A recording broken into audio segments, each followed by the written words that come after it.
The world of Avatar is one filled with adventure, laughs, drama, and amazing characters that we still love to this day. When it comes to romantic relationships, some of these characters are even better together, and some, well, some are better off far, far apart. But which of our favorite Avatar couples are the healthiest, and which ones come off as totally toxic?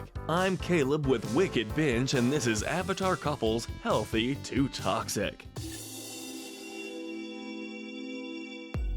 Fair warning, we're only going to be looking at the canon romantic relationships in Avatar: The Last Airbender and The Legend of Korra. There are a lot of ships out there, and if we were to talk about them all, we'd be here all day. Additionally, we're only going to be looking at the two animated shows and won't be touching on the comics. With all that said, let's start the list. Naturally, we're going to be starting with our most healthy couples before working our way down to the flawed and the toxic. Our gold medal of healthiness is going to the absolute power couple Saka and Suki. While these two maybe didn't have the best first impression of each other, it's pretty evident that these two quickly became a top-tier couple. Saka may have started off a bit misogynistic towards Suki, but after Suki showed just how wrong he was, Saka actually acknowledged his mistake. He gave her respect and genuinely apologized, which in turn made Suki decide to give him a second chance. The two quickly developed a strong bond, and the relationship only grew stronger from there.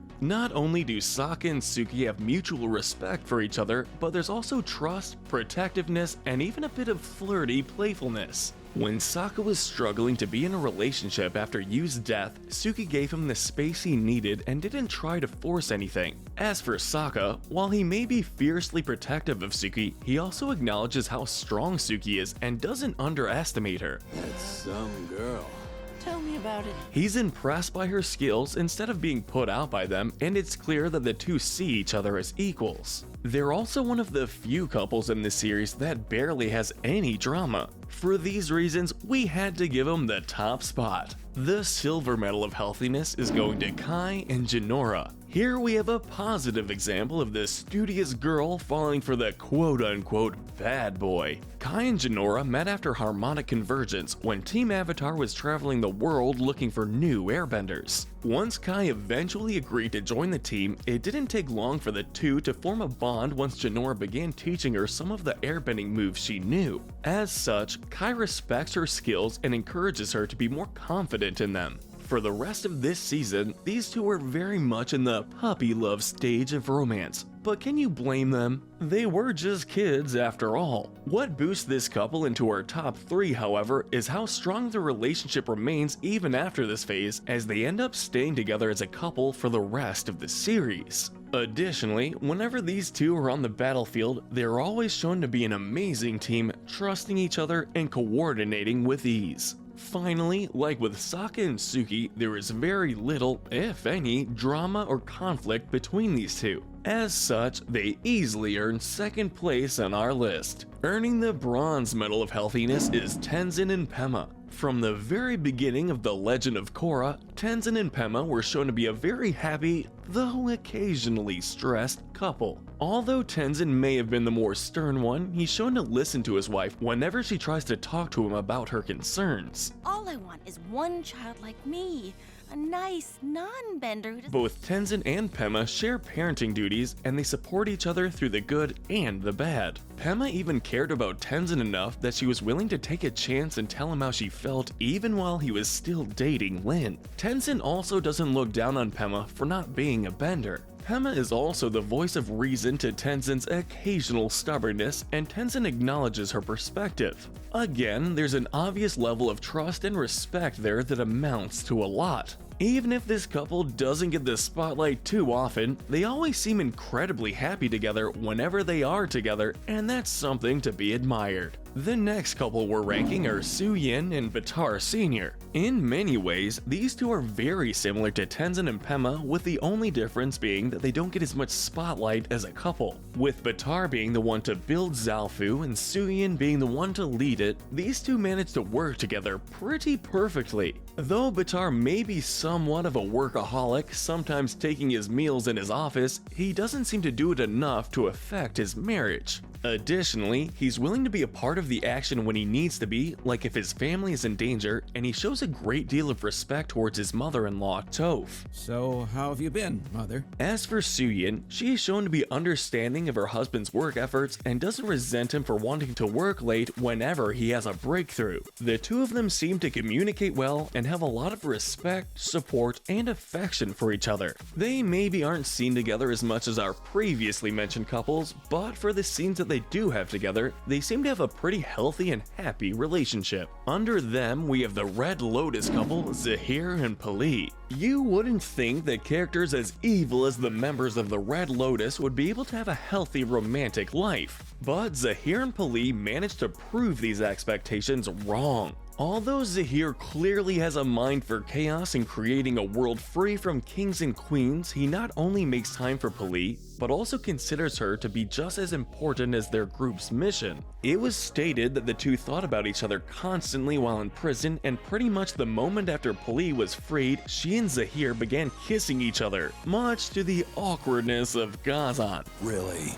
Right now? When Zahir had to travel to the spirit world, Police was the one who watched over and guarded his body. She later says that it was Zahir who changed her life for the better. Thankfully, this isn't a case of a villain falling for an even bigger villain who couldn't care less about them, as Zahir loves Police just as much as she loves him. This was truly shown in the finale of the season where Police was killed in battle. Although Zahir was clearly devastated and vowed that her death would not be in vain, it was also revealed that Police was the only earthly attachment that he had. With her gone, Zahir no longer had any attachments and was able to unlock the power of flight. That definitely speaks to how much he cared about her, in that she was the only thing/people that he was attached to. While we don't see enough of these two to give them a higher spot, we can say that their love is as real as the love all the other pairs in this tear share, and that's worth acknowledging. Next up is the couple no one expected, Korra and Asami.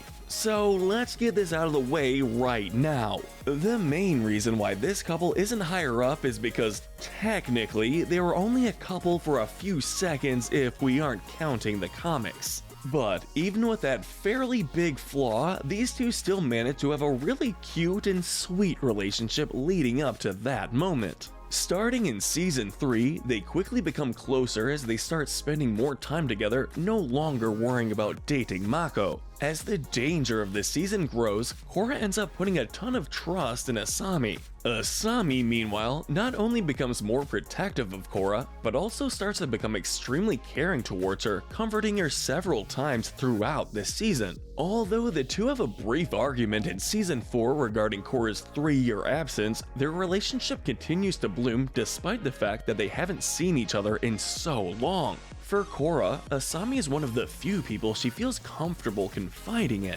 Asami is also incredibly supportive of Korra, and the two are able to interact and discuss things without either of them becoming too defensive, save for the previously mentioned argument. Though it was a bit underdeveloped, it's safe to say that it was certainly more healthy than either of their relationships with Mako were. And don't worry, we'll get to those. Finishing off the healthy couples, we have Saka and Ue. As amazing as the Saka and Suki ship was, it's pretty impossible to forget about Saka and Ue. It almost seemed like a fairy tale at first, with the boy falling for the princess. Despite cultural differences between the North and South poles, these two hit it off immediately. It's very cute at first, but Ue starts to struggle with balancing her duties and her new crush. It takes Ue a full episode to be honest with Saka about why they can't see each other anymore, though the two of them still end up hanging out. It's very much a "we can't keep doing this" sort of situation. Never the type of thing that lasts, especially since Saka was clearly a bit frustrated by it. We should also add that while their scenes together are very wholesome, it's hard to get a sense that they see each other as equals. Ue is a princess after all, and while Saka respects her, he also fully acknowledges their difference in both status and strength, seeing her as someone that always needs protecting. We can't say that there wasn't genuine love between these two, but even if Ue hadn't turned into the moon, we aren't sure how long it would have lasted. Still, for the brief romance that it was, these two made for a pretty lovely, if a bit unrealistic, couple. For our first gray tier couple, we're ranking Varric and Julie. Okay, so was anyone expecting these two to eventually hook up? We doubt it. When we first met the pair, Varric was an eccentric inventor while Julie was just his assistant. According to him, she never leaves her side and does pretty much everything for him whenever he asked her to do the thing. While Varric was never outright mean or cruel to Julie, and certainly enjoyed her company, there was still a clear lack of respect there. Julie, bring the thing. Even when the two of them were shown to be getting closer in the final season, Julie's frustration with him were becoming obvious. She fakes betraying him so that she can go undercover to try and stop Kuvira, but even when the truth is revealed, it's shown that Julie's aggravations with Varric were not part of the lie.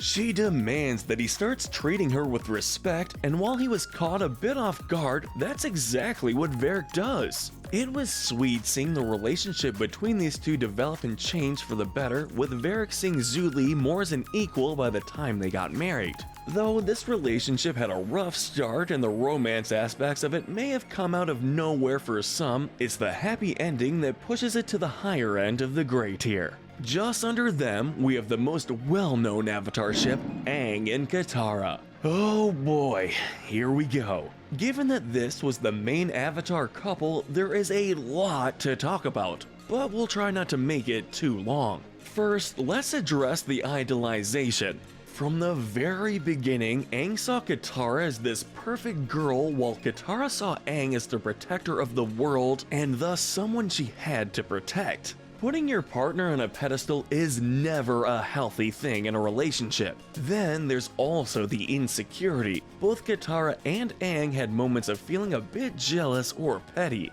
Finally, there's the issue of Aang maybe being a bit insensitive during their kisses in Day of the Black Sun and the Ember Island players. In the latter, Katara even scolds him for trying to push for a relationship while they're in the middle of a war. But even after she tells him she's feeling confused, Aang kisses her anyway. It's a moment that shows just how immature Aang can be when it comes to romance.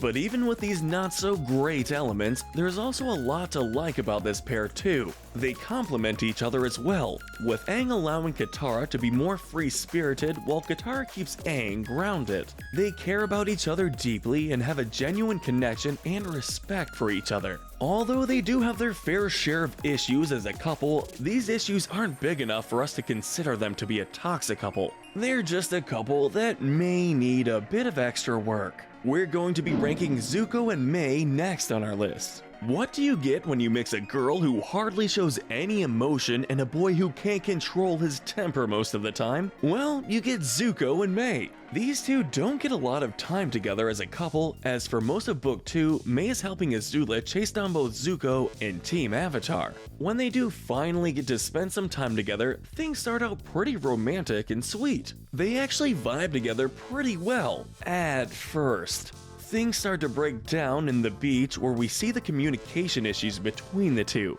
Because of Zuko's own emotional turmoil, he starts to take his frustrations out on Mei when she doesn't act like how a normal girlfriend should. Unfortunately, because of how closed off Mei tends to be, communication fails on both sides. They're able to work things out by the end of the episode, but it doesn't take long for the relationship to hit another rough patch. Again, we see the communication issues these two have when Zuko decides to break up with Mei through a scroll instead of face-to-face. I'm sorry. However, he only does this because he didn't want her getting caught up in his mess once he was declared a traitor to their nation. We see this love returned as Mei, despite still being mad at Zuko, saves him from being captured at the Boiling Rock prison. As Mei says, she loves Zuko more than she fears Azula's wrath. In the end, the two are able to be together, with Mei warning Zuko about never breaking up with her again. The main reason why we're ranking these two here is for their interactions in the beach episode.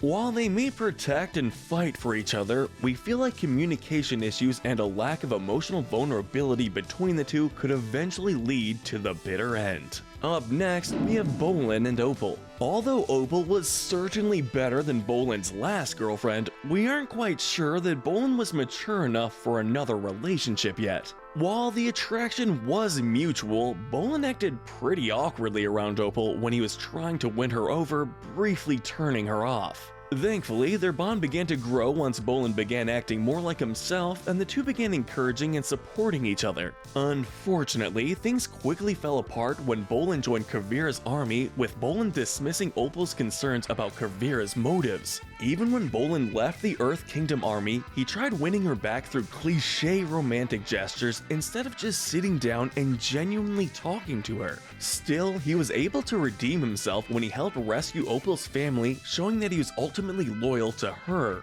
While we consider the whole Kuvira conflict to be a pretty big mark on their relationship, it wasn't enough to push them down into toxicity. The two still clearly care for each other and don't want to hurt each other, they just aren't always on the same page. Finishing off the gray area, we have Mako and Asami. This pairing and one other Mako pairing are pretty infamous with the Avatar fandom. Like many Avatar relationships, they start off pretty good with a pretty unique meet-cute between the two. Motorcycle crashes aside, there was a genuine attraction between them. Things broke down, however, once Mako realized his feelings for Korra. For starters, he never told Asami that he and Korra kissed. Big mistake. Additionally, as he began to focus more on Korra, Asami naturally became fairly annoyed and frustrated, and mostly gave Mako the cold shoulder instead of trying to talk to him. When they did finally talk, Mako danced around Asami's questions, leading to the two ultimately breaking up. They did briefly get back together in the second season, however, though it didn't last very long as the ever non-confrontational Mako let Korra, who still had amnesia at the time, believe that she and him were still together, sweeping his and Asami's re-established relationship under the rug. Yeah, it was a whole mess. Of course, Asami broke things off for good after that. Ultimately, while there was a mutual attraction and care between each other and they were able to work well as a team, Mako's wishy-washy nature when it came to picking a love interest and the insecurities that both he and Asami had led to the permanent downfall of this pair.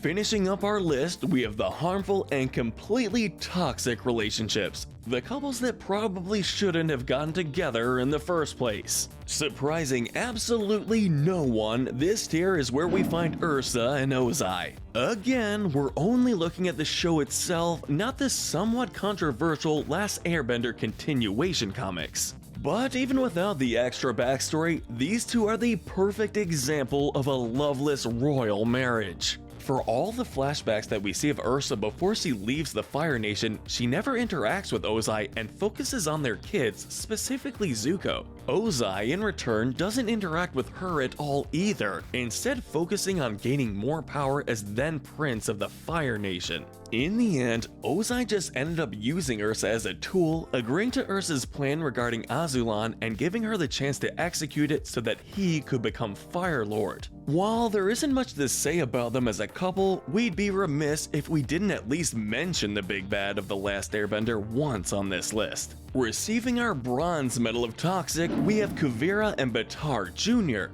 Battar Jr. joined Kuvira's side when she left Zafu to help the Earth Kingdom.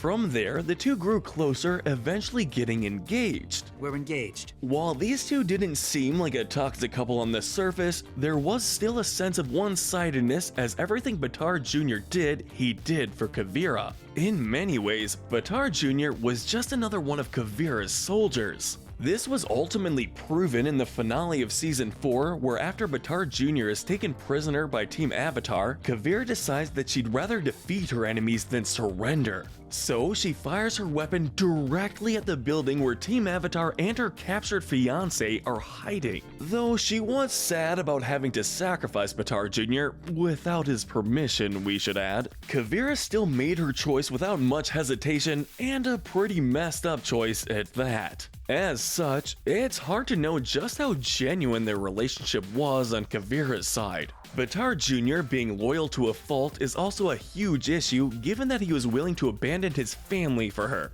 It's these two major elements that put this couple this far down on our list. For the silver medal of toxic, we're giving it to Korra and Mako. Once thought to be the sequel show's version of the popular Zutara ship, it really didn't take very long for this ship to crash and burn. Even before they got together, things were complicated as they both knew that they had feelings for each other but were unable to act on them. Once they were together, they were very much a hot and cold couple. When things were good, these two were civil or loving towards each other. However, because of the tempers they both shared, it wasn't uncommon for discussions or agreements to lead to blow-ups and fights. Korra often accused Mako of never being on her side despite all of Mako's support, though we can't forget Mako's moments of dishonesty either, both before and after they got together. What led to them breaking up for good was when Mako ended up ratting Korra out when she tried to get help from the united forces behind the president's back during the Water Tribe Civil War.